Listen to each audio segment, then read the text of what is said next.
Hi, and welcome back to Trutalk, a series where I discuss my favorite movie, The Truman Show. In this bonus episode, I'm going to round out the series with a few final thoughts. We're going to look in more detail at Andrew Niccol's original screenplay for the film, and I'm going to be responding to some of your comments on the project. One of the other episodes went kind of viral. And when that happened, I got this huge influx of comments from people agreeing and disagreeing, giving perspectives I hadn't considered. We're going to spotlight some of those comments later in this episode and address the backlash I got for some of my points because some people did not like what I had to say. But first, after uploading the original series, I went back and read in full Andrew Niccol's initial script for The Truman Show. I went through it and noted down things that I found interesting, and hopefully you will too. We've already mentioned a lot of details that have been in this script since the very beginning, including the light, Sirius, the boat, and in general terms, the way that Truman escapes. There are lots of things that exist in this original version that made it all the way to the film. There are also lots of things that are there in some shape or form, but by the time we reach the final film, they've changed quite a lot. And there are a few things, some of them really quite big, that were removed. It isn't always Shakespeare, but it's genuine. As I've mentioned before, the story originally took place in a facsimile of New York. It's kind of set around Brooklyn and Queens and like recognizable locations. And if I were looking at this script as a producer, I think it would be one of the first things we needed to change. So there's a lot of stuff that's in here that is almost identical to the final version, except that it happens against a completely different backdrop. We have the boat scene early on where Truman is too scared and has to turn back, except that it's a New York ferry. We see a lot more of Truman's childhood, and those scenes are longer, with other characters having more dialogue. The audience members, like the night guards and the old ladies, they're all there. Truman's father, Kirk, coming back, and the abduction scene where he's taken onto the bus, that's all there, although it's longer and there's a lot more action in it. The elevator/dressing room scene is there. Truman picking up and predicting patterns and stuff, that's there. The interview scene with the phone calls, including the Hague one, and the scene where he is supposedly sleeping and the producers realize that he's flown the coop, that's all in there. Don't look in the camera, say something, keep it going. Keep it going. He's gone. A lot more time is dedicated to Truman's father's death in this version. We cut back multiple times to that process, and we see the funeral. We get a much more clear and unambiguous impression of the impact that it's had on his life. There are loads of small differences that don't really have any consequence on the story at large. For instance, in this version, Sylvia's fake dad says Australia rather than Fiji, and so Truman becomes obsessed with going to Australia. In an interesting detail, most of the flashbacks are described as playing on television sets, right? We're seeing them within the world, being played on a television. That's kind of present in the final film because when we go back to high school, it's kind of framed a bit like a rerun with the audience commenting on it. But other flashbacks, like when Truman is sitting on the beach in the rain and thinking about his father, are not given the same treatment. The conversation with Sylvia on the beach, although it contains a lot of what we see in the final film, also has loads of stuff that is very, very different, including at one point Sylvia talking up to the sky, the way that Meryl does, trying to get the producer's attention. Characters like Simeon, which in this script is the name given to Paul Giamatti's character, and Chloe, Christoph's assistant, are given a lot more to do. Also, the studio executives have more lines and they have names. They are called Moses and Roman. The gardening and the lawnmower are in there, and actually this was pointed out by a couple of people in the comments. The scene where Meryl points out that he missed a spot, Truman is intentionally leaving a bit as a kind of mild act of rebellion. And then later in the film, to show that he's been beaten into submission, he finally finishes the job. Some of the deleted scenes we've talked about are in this script, like the Order of the Day staff meeting and the introduction of Vivian, who is the character that's supposed to replace Meryl as Truman's new love interest. But also, as with any film, there is a lot of stuff in this screenplay that did not make it to the final product. There's a really fun scene early on that I would have quite liked to see, actually. Truman is at the office doing his job, which includes cold calling potential insurance customers. And in this version, we cut for just a few seconds to a blank white room with a conference table where there are a bunch of different people whose job it is to answer and give different responses. It's kind of darkly funny in a way that I think would have suited the final film. But there's lots of stuff that wouldn't align. For instance, Truman's drinking problem. We see him sneaking drinks and pouring little Jack Daniels bottles into his coffee. Truman's also really violent in this script in a way that would make it difficult for us to root for him at times. During the bus abduction scene, which lasts a bit longer, he steals a car and chases after them and then kind of crashes it up onto the pavement. Later in the movie, he threatens the life of a baby. He snatches a baby and threatens to throw it on the ground. He drags Meryl to the car, and later he holds her head underwater and threatens to drown her. Truman has a sister in this called Raquel, who kind of serves a lot of the functions that Angela does in the final film. Something that really threw me is that Christoph visits the set. Christoph spends time in Sea Haven. There's a scene where Truman leaves a room and it's revealed that Christoph has been hiding there in the shadows, silently observing. This is part of a drastically different Christoph that appears in this script compared to the final film. We see him in his private time. We see his home, his bedroom. He's also written, frankly, like a massive pervert who at some points seems to be getting off on all of this deception and mystery. Being on the set and close to Truman but undetected seems to give him some kind of thrill. He's overtly creepy, he's kind of sexy, he vocally kind of psychoanalyzes Truman. It's one of the weirdest things about this screenplay when you're familiar with the final film and Ed Harris as Christoph. There's a lot of references to Catholicism in this screenplay that I didn't expect. In the universe of the show, Truman attended a Catholic school. In the classroom flashback, the teacher that busts his dreams of being an explorer is a nun. And also the sex worker that he hires in one scene talks about having been to a Catholic school. She has this line: "The nuns at my school, they used to say, the whole of life is faith."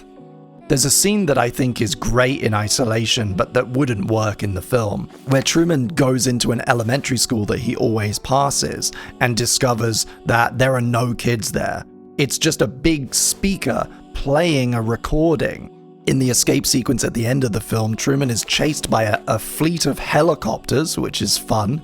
And during that climax, a lot of the principal cast join Christoph in the control room, right? So we explicitly see characters from Truman's world up in the Lunar Room. I've mentioned already that this version takes place in a fake version of New York, which I think just kind of scale-wise is a difficult one to swallow. But they also mention that they have a fake Atlantic City. When he's driving away with Meryl in the car, we go back up to the Lunar Room and they're talking about whether they can get the Atlantic City sets out of storage. And if that wasn't crazy enough, when he's trying to book a flight to Australia, they are actively trying to build a replica of Sydney. And they're talking about how he can get on the plane and they'll knock him out and then he'll get off the plane and he'll be in a big sound stage that looks like Sydney. That's nuts!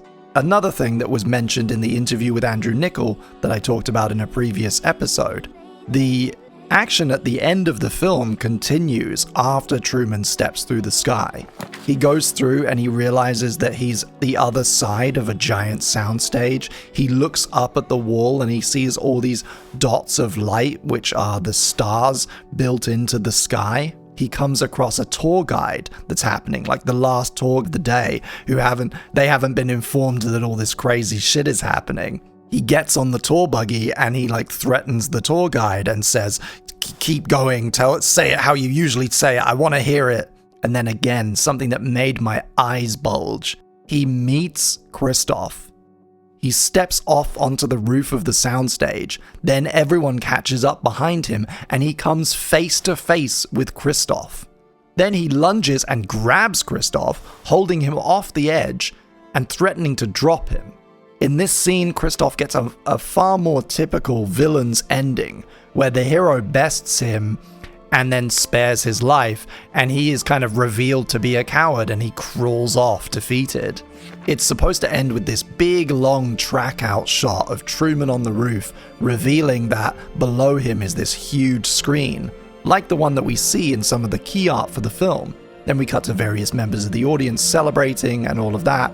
Then, okay, we flash forward and see Truman and Sylvia happily together, raising their own baby in a beautiful house by a beach. And on the television in their living room, we see the cycle starting again.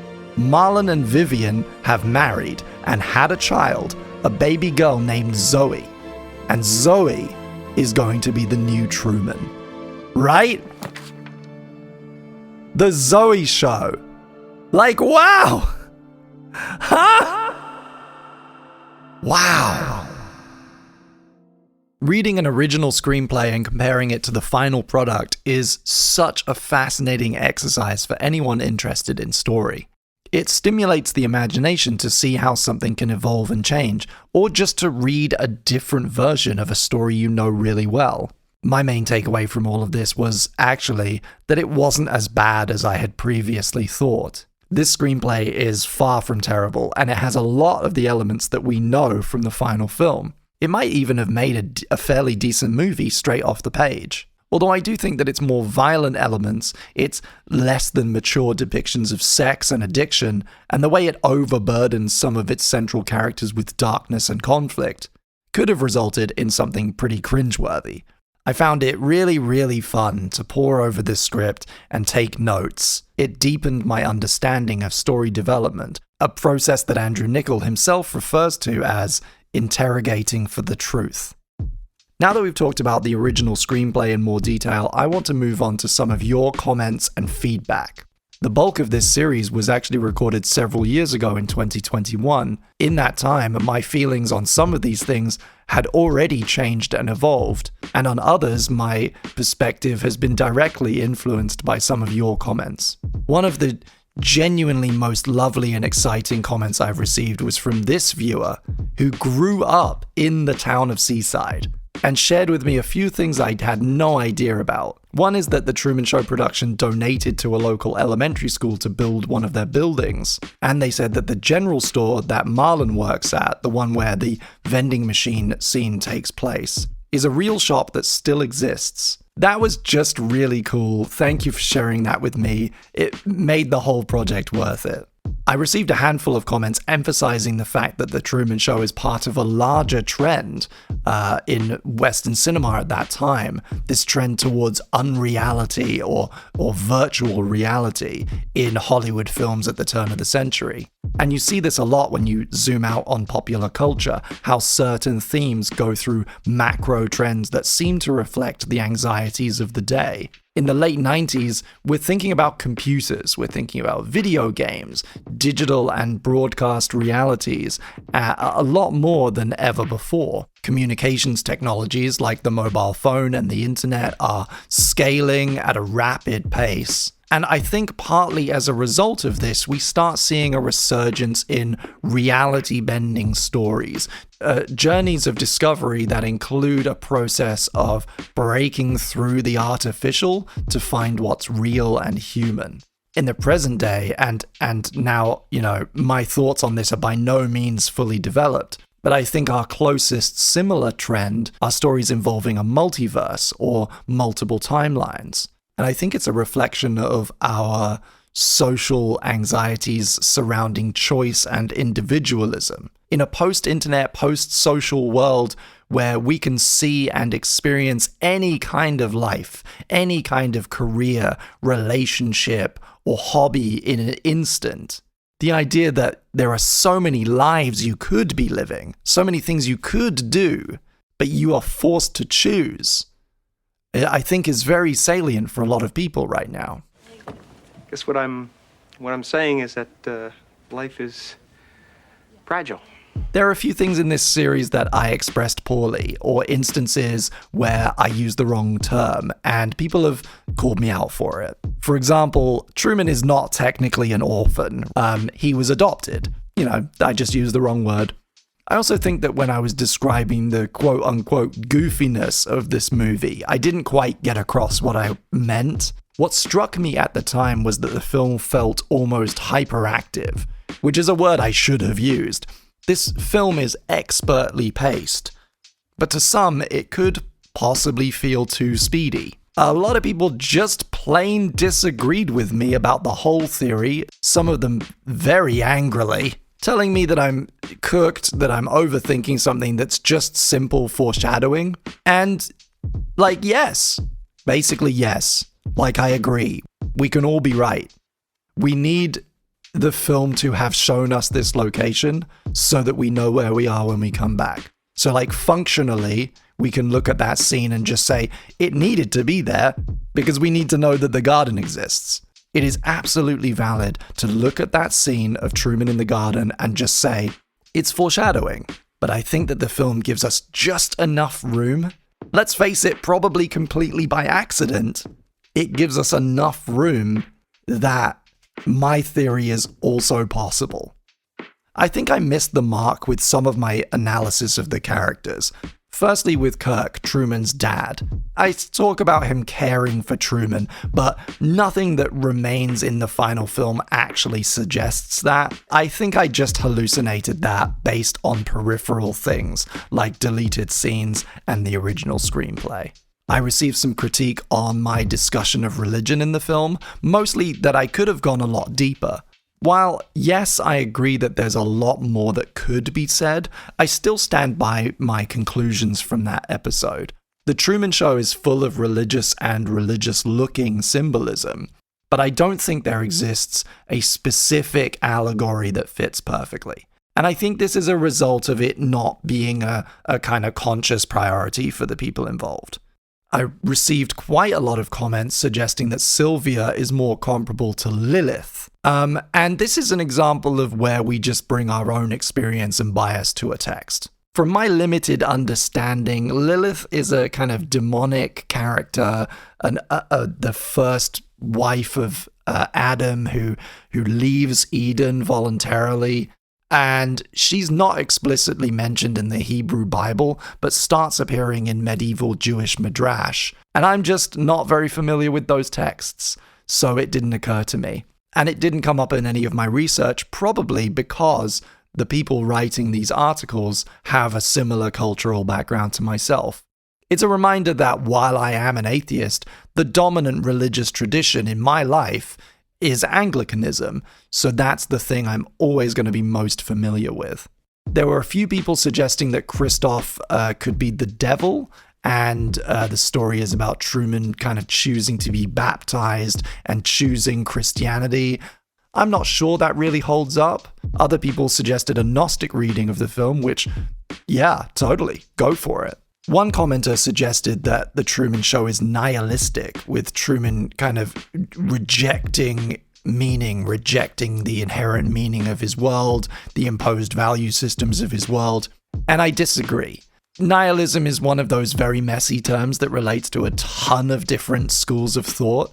But if we're talking really generally about existential nihilism, the idea that life is inherently meaningless, the rejection of common moral or value systems, I don't think so. Human life is afforded quite a lot of value in this film. Some of it's cynical, yes, the actual, cash money sum assigned to Truman's enslavement comes to mind. But also Truman's loss of that time, right? The loss of his own life represents value to him. He places value on his relationships with other people, even as they're starting to crumble away, and he's motivated by a pursuit for meaning. Yes, in the final moments of the film, Truman rejects Christoph's world, but he does so in order to embrace the real one. It isn't nihilistic to want to step out of Plato's cave.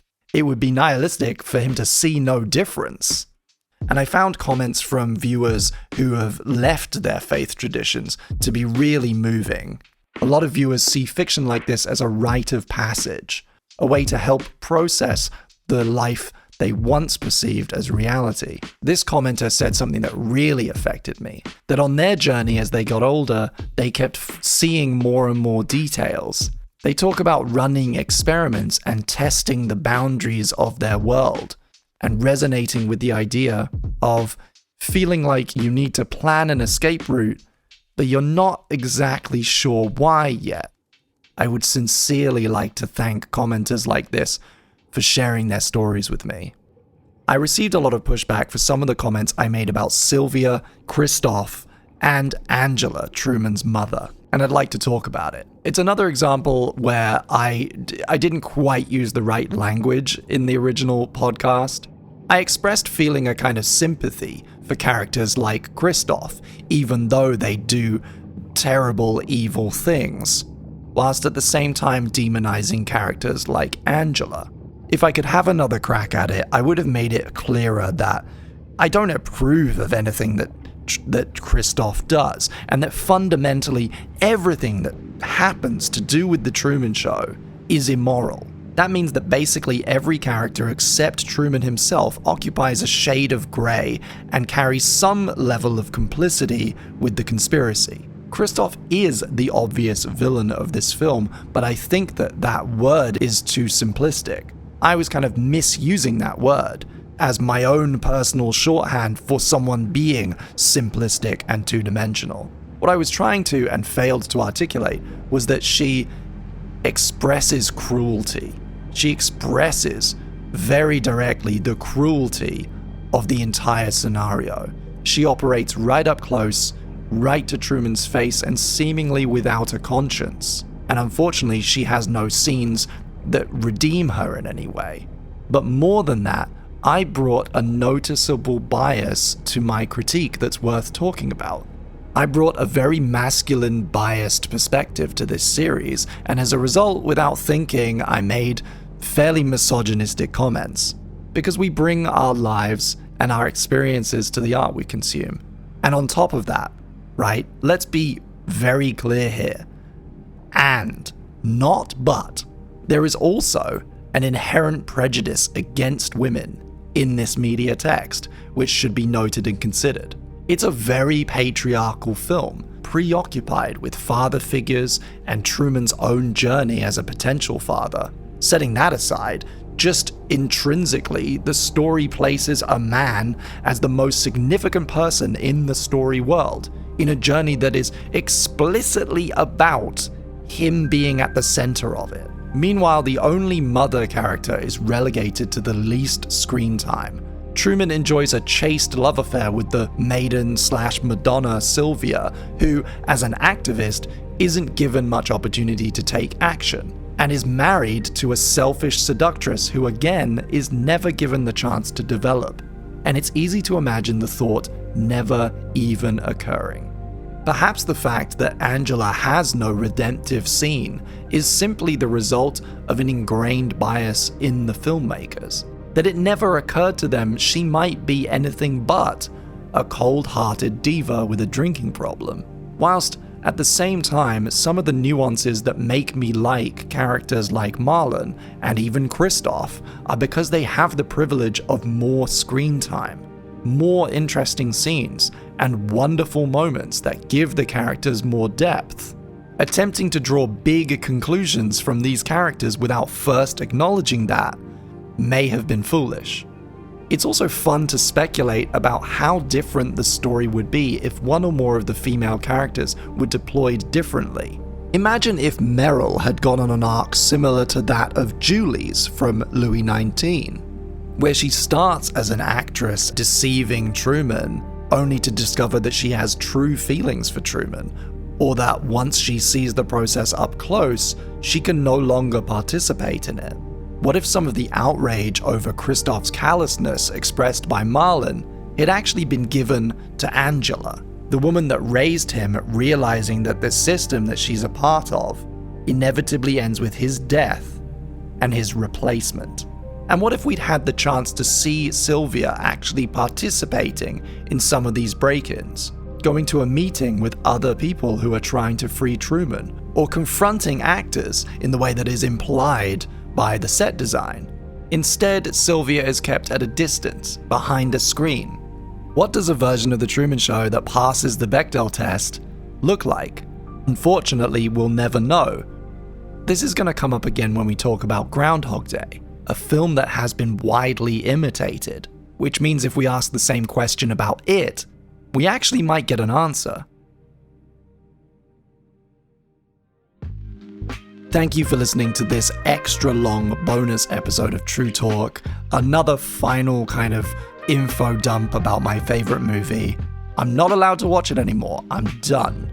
But this process has been so enjoyable, and I'd like to sincerely thank everybody who shared their thoughts in the comments. If you enjoyed this series, do subscribe and stick around on this channel. In the new year, I'm going to be launching a new series all about Groundhog Day, a fascinating modern classic that inspired decades of time loop stories.